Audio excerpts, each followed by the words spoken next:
je suis GST Stacking et aujourd'hui je vais vous montrer comment stacker vos KSM ou DOT depuis l'outil web Polkadot Stacking Dashboard. Pour ce faire, il vous faudra avoir au préalable deux wallets, dont un stash avec l'ensemble de vos tokens et un contrôleur avec très peu de KSM. Donc ici, par exemple, dans l'extension Polkadot.js, j'ai le contrôleur et le stash. Pour commencer, il vous faudra aller sur le site web ici présent, qui est en description, en l'occurrence staking.polkadot.network. Voilà. Donc par défaut, on arrive sur le réseau Polkadot. Si vous voulez changer de réseau, il suffit d'aller ici dans Network et cliquer sur du coup le réseau par défaut, ici Polkadot, et voilà. Vous avez trois autres réseaux, donc Polkadot, Kusama et West End. Donc ici pour le test, on va choisir Kusama. Voilà, donc je sélectionne Kusama. Et ici, euh, en cliquant sur Connect, ou automatiquement, pour mon cas, puisque j'ai enlevé l'autorisation, en fait, il va vous demander d'interagir en fait avec. Enfin, il faut que l'extension puisse communiquer avec le site web. Donc, l'extension demande l'autorisation de communiquer avec l'application. Donc, ici, je fais oui. Voilà. Donc, si je reclique sur extension, voilà, on voit que j'ai deux wallets, enfin de comptes importés, mais je peux en importer depuis d'autres wallets, hein, donc Talisman et autre chose. Donc c'est l'avantage en plus qu'on a avec cette extension, enfin avec ce site, c'est qu'on peut importer différents wallets, différents comptes de différents wallets. Voilà. Donc en l'occurrence, moi je reste assez basique avec Polkadot.js. Voilà.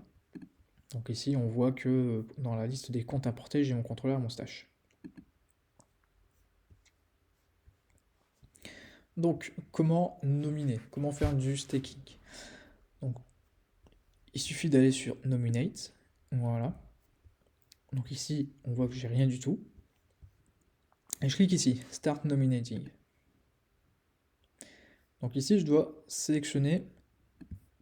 Bon, en fait, si vous voulez, par défaut, en fait, il faut sélectionner du coup le stash en premier.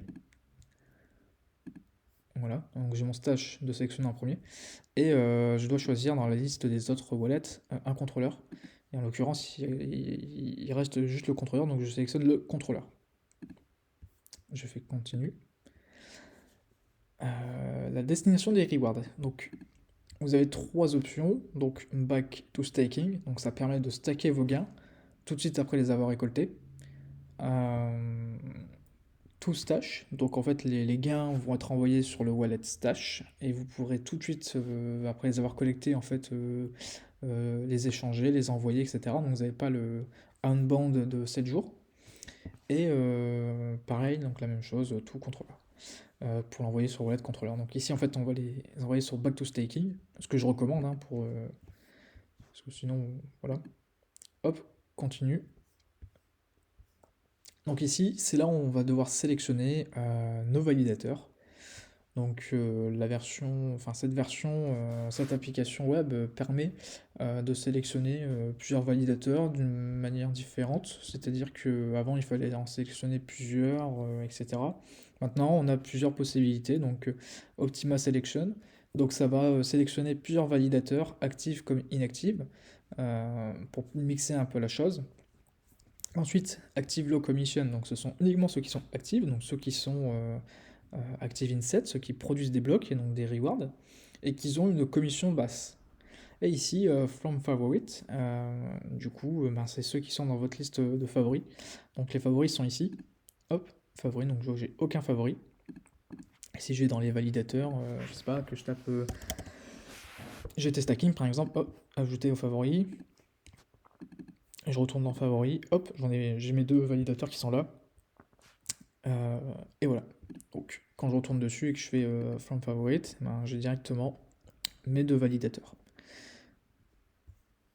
Donc ici, je vais enlever le From Favorite. Voilà. Et on va choisir ma Active Low Commission. Donc pour chaque paramètre que vous sélectionnez, vous avez des filtres. Ceux qui sont Parachain Validator. Donc ceux qui sont Active Inset et qui sont Parachain, qui jouent le rôle de Parachain.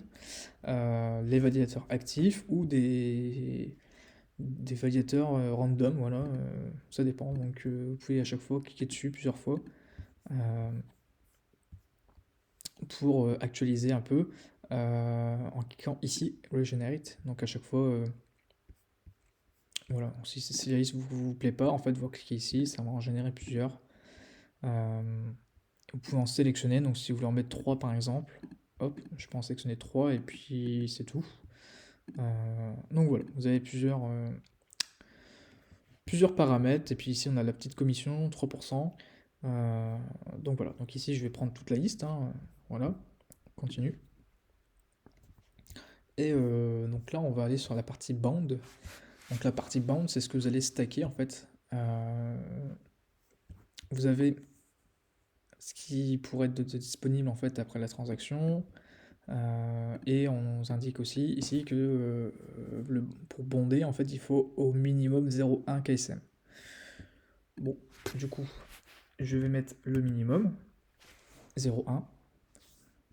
Je sais pas si je peux mettre 0,2, je sais pas si j'ai assez. Si. Bon, voilà, je peux mettre le max aussi en appuyant en max, donc je vois que j'ai seulement 0,1, 0,16. Bon, pour arrondir, je vais mettre 0,15 en stake, pardon. Voilà. Et une fois que j'ai fini, une fois que j'ai choisi de mettre combien je veux mettre en stake, à bonder, je fais continue. Hop, la partie summary, bah en fait ça vous met un rappel de tout ce qui va être fait. Donc ici le contrôleur, où est-ce que vont aller les rewards, le nombre de validateurs nominés, combien j'ai mis, et les frais de transaction, donc, qui du coup sont extrêmement minimes. Et voilà. Donc ici, je fais Start Nominating. Hop, je rentre le mot de passe du coup du stash. La transaction est en cours.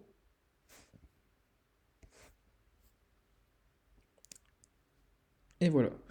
Donc ici, nous avons stacké. Nous avons stacké 16 validateurs. Et ici, vous pouvez voir en fait du coup sur votre dashboard.